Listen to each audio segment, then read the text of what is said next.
Ако утре ме нема, немој да ме жалите. Стихови кои одзвонуваат во секој еден од нас. Неофицијалната химна на ДНК, која ја предвиде смртта на еден од најголемите музичари кај нас. Трагедија што ја потресе Македонија, заминувањето на Андреј Ѓорѓиевски и наследството на ДНК. Македонската музичка сцена и целата јавност останаа во шок по трагичната загуба на Андреј Ѓорѓиевски, вокалистот во популарното музичко дуо ДНК. Тој го загуби животот во страшниот пожар кој избувна на 16 март 2025 година во дискотеката Пулс во Кочани, каде што групата настапуваше. Во оваа несреќа загинаа вкупно 59 лица, а неофицијалниот број достигнува до 130 жртви. Меѓу нив беа и фотографот на бендот Александар Евтимов и придружната вокалистка Сара Пројковска. Животот и кариерата на Андреј Ѓорѓиевски. Андреј е роден во Скопје 1983 година. Од рана возраст покажувал голема љубов кон музиката,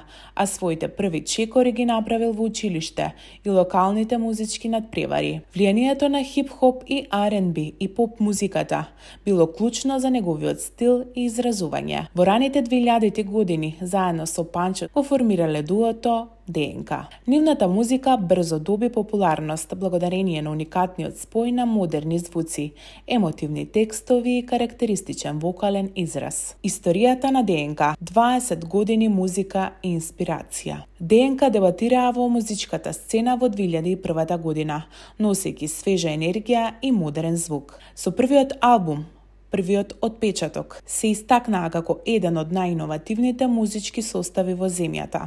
Нивните хитови Срце, Јас и ти и Навлечен на тебе ги освоија срцата на македонската публика. Во текот на следните 2 децении, ДНК издадоа повеќе албуми и синглови кои станаа безвременски хитови. Нивните најголеми успеси вклучуваат Авион, енергична песна која ги освои радиостаниците низ регионот. Дишам за тебе, Пази се, модерна химна на новата генерација на слушатели. Со својот карактеристичен стил, ДНК станаа едни од најпопуларните музички состави во Македонија и пошироко. Тие настапуваа на големи фестивали, освојуваа награди и ја градеа својата музичка историја со секој нов проект. Хуманитарната работа и влијанието на Андреј. Покрај музиката, Андреј беше познат по својата хуманитарна работа. Заедно со Панчо организираа добротворни акции за помош на социјално загрозените семејства. Нивниот последен познат хуманитарен гест беше помагањето на Беркли Мани во скопската населба Ѓорче Петров,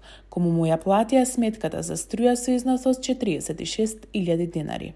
Трагедијата во Кочани и неговата херојска жртва. Според сведоштвата, во моментот на пожарот, Андреј Ѓорѓиевски успеал да излезе од дискотеката, но потоа храбро се вратил назад за да помогне на другите. За жал, тоа му беше последниот чин на несебичност. Неговата сопруга Наталија го идентификувала неговото тело по часовникот што го носел. Андреј беше татко на 10-годишна ќерка, која сега ќе расте со споменот на неговата храброст и љубов кон музиката.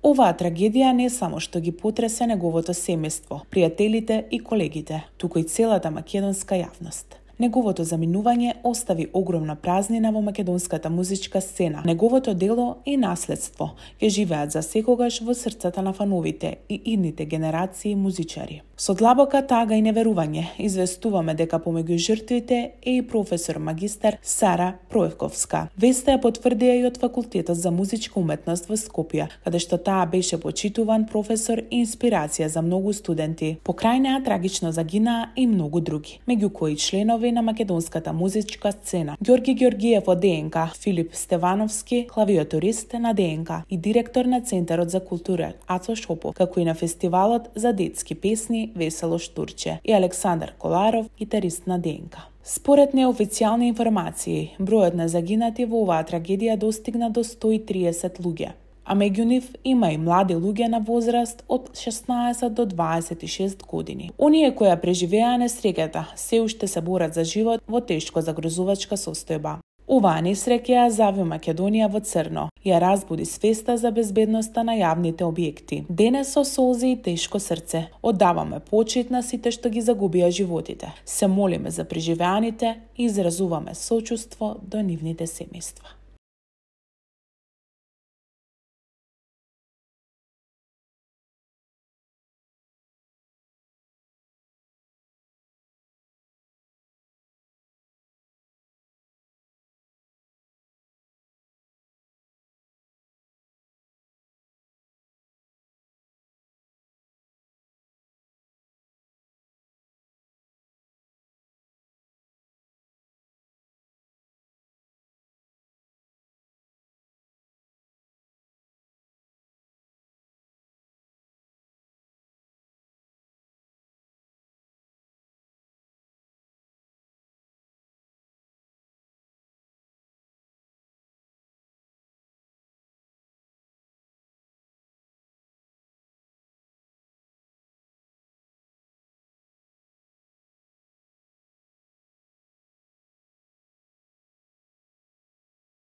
Ханчо, имате многу хитови зад вас. Значи, безброј настапи, концерти на естрадата сте повеќе веќе од 20 години, да речеме од пред 30, така? Колку е тешко да се остане на македонската музичка сцена толку долго? Па многу, нешкако ќе звучи многу едноставно ако кажам дека е едноставно. Само работа. Напорна работа. Не знам што друго да, немам некој рецепт за тоа, јас и Андреј. Значи функционираме баш као фамилија. Не секогаш сме за исти работи, ама компромис, баш реков као фамилија или многу блиски другари кои функционираат као фамилија. На сите им препорачувам само да работат и ако и да веруваат во себе, иако е клише, ама со многу работа, она странците викаат hard work pays off. Така да еден ден ќе се исплати секако, дали подоцна или покасно, не може све преку ноќ. Све што е преку ноќ се вика сензација, самиот збор сензација знаеме што е и трае многу кратко.